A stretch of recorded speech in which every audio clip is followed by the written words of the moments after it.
நடிகர் விஜய் தலைமையிலான தமிழக வெற்றிக் கழகம் யாருடன் கூட்டணி வைக்கப் போகிறது அல்லது தனித்து போட்டியிடப் போகிறார் என்ற பரபரப்பு அரசியல் பேச்சு நிலவி வரும் சூழ்நிலையில் தற்பொழுது காங்கிரசுடன் கூட்டணி பேச்சுவார்த்தை தொடங்கியதாக அதிரடி திருப்பம் ஏற்பட்டிருக்கு.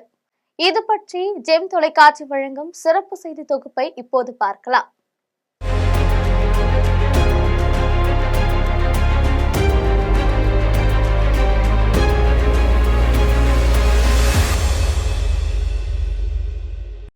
தமிழ் சினிமாவின் நம்பர் 1 நட்சத்திரமான நடிகர் விஜய் தமிழக வெற்றி கழகம் என்ற அரசியல் கட்சியை தொடங்கி தற்போது தேர்தல் களத்தில் குதித்திருக்கிறார். ஆரம்ப கட்டத்தில் தனித்து போட்டியிடலாம் என்ற முடிவில் களமிறங்கிய விஜயின் பின்னாளில் ஏதாவது கூட்டணி அமைத்தால்தான் தான் வெற்றி பெற முடியும் என்ற சூழ்நிலை அறிந்து கொண்டார். இருந்த போதிலும் முதல்வர் வேட்பாளர் என்ற வகையில் பல சிக்கல்கள் எழுந்தன. கடைசியாக அதிமுகவுடன் கூட்டணி வைப்பதற்காக பாஜக தரப்பில் உள்துறை அமைச்சர் அமித்ஷா முயற்சிகள் மேற்கொண்டார்.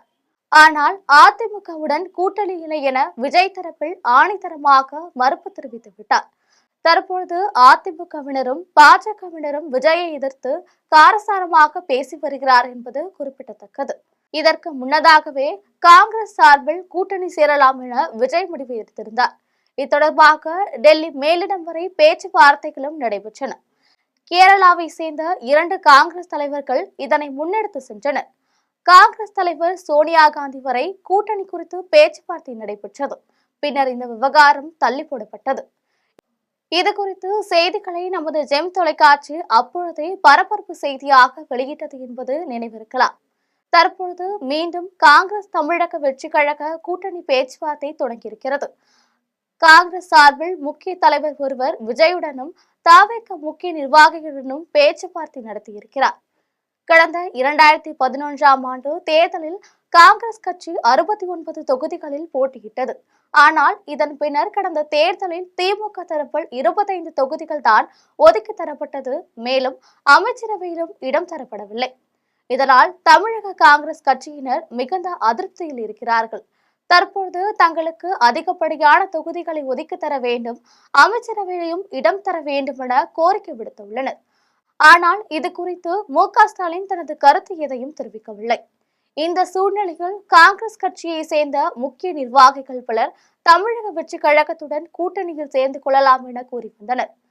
குறிப்பாக காங்கிரஸ் கட்சியின் மேலிட பொறுப்பாளர் கிரிஷ் சோடங்கர் அதிக இடங்கள் வேண்டும் என்பதில் மிக தீவிரமாக இருக்கிறார். இதற்கிடையே கரூர் சம்பவத்தின் பொழுது தமிழக வெற்றி கழக தலைவர் விஜய்யை தொலைபேசியில் தொடர்பு கொண்டு ராகுல் காந்தி ஆறுதல் கூறினார். தற்பொழுது காங்கிரஸ் மற்றும் தமிழக வெற்றி கழகம் இடையே முதல்கட்ட பேச்சுவார்த்தை நடந்து வரும் நிலையில் இது பற்றிய தகவல் ராகுல் காந்திக்கு தெரிவிக்கப்பட்டிருக்கு. ராகுல் காந்தியை பொறுத்தவரையில் இந்தியா கூட்டணியில் திமுக பலம் பொருந்திய கட்சியாக இருக்கிறது. அவர் திமுகவை இழந்துவிட விரும்பவில்லை. பீகார் தேர்தல் முடிவுகள் வரட்டும், அதன் பின்னர் இது பற்றி யோசிக்கலாம் என தெரிவித்தார். இதற்கிடையே தமிழக வெற்றி கழகம் மற்றும் காங்கிரஸ் இடையிலான கூட்டணி குறித்து டிசம்பர் மாதம் முடிவுகள் தெரிவிக்கப்படும் என தெரிகிறது. வருகின்ற ஜனவரி மாதம் முதல் வாரத்தில் ராகுல் காந்தி சென்னை வருகிறார். அப்பொழுது இதற்கான அறிவிப்புகள் வெளியாகலாம் என தெரிகிறது. ராகுல் காந்தியிடம் தமிழக காங்கிரசார் பேச்சுவார்த்தை நடத்திய பொழுது நிச்சயமாக திமுகவிலிருந்து அதிக தொகுதிகளை பெற்றுவிடலாம் என நம்பிக்கை தெரிவித்திருக்கிறார் ராகுல் காந்தி. தற்பொழுதைய சூழ்நிலைகள் ராகுல் காந்திக்கு மு.க. ஸ்டாலின் இழந்துவிட விரும்பவில்லை. இது குறித்துதான் தற்பொழுது முக்கிய ஆலோசனை நடந்து வருகிறது. ஆனால் தமிழக வெற்றி கழகத்தை பொறுத்தவரையில் காங்கிரஸ் கட்சியை எப்படியாவது கூட்டணியில் சேர்த்துக் கொள்ள வேண்டும் என முயற்சிகள் நடைபெறுகிறது. தமிழக வெற்றி கழகத்தை பொறுத்தவரையில் சரியான வேட்பாளர்கள் கிடைக்காத சூழ்நிலைகள் நிலவுவதால் காங்கிரஸ் கட்சியை கூட்டணியில் சேர்த்துக் கொண்டு வேட்பாளர்களை நியமிக்கலாம் என ஆலோசனை செய்து வருகிறார். மேலும் தமிழக வெற்றி கழகத்தில் காங்கிரஸ் கட்சி இணைந்தால் 60 தொகுதிகள் ஒதுக்கி தரப்படுவதாகவும் பேச்சுவார்த்தை நடந்து வருகிறது.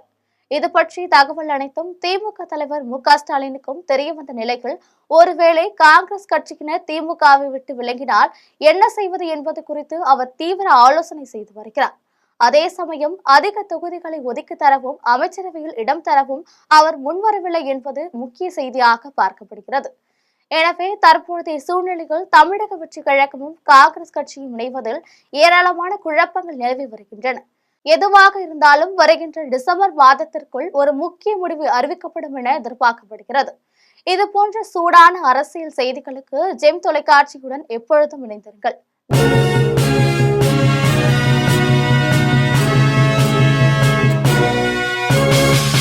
உடனுக்குடன் அப்டேட் தெரிந்து கொள்ள ஜெம் டிவி தமிழ் ஆப்பை இன்ஸ்டால் செய்யவும்.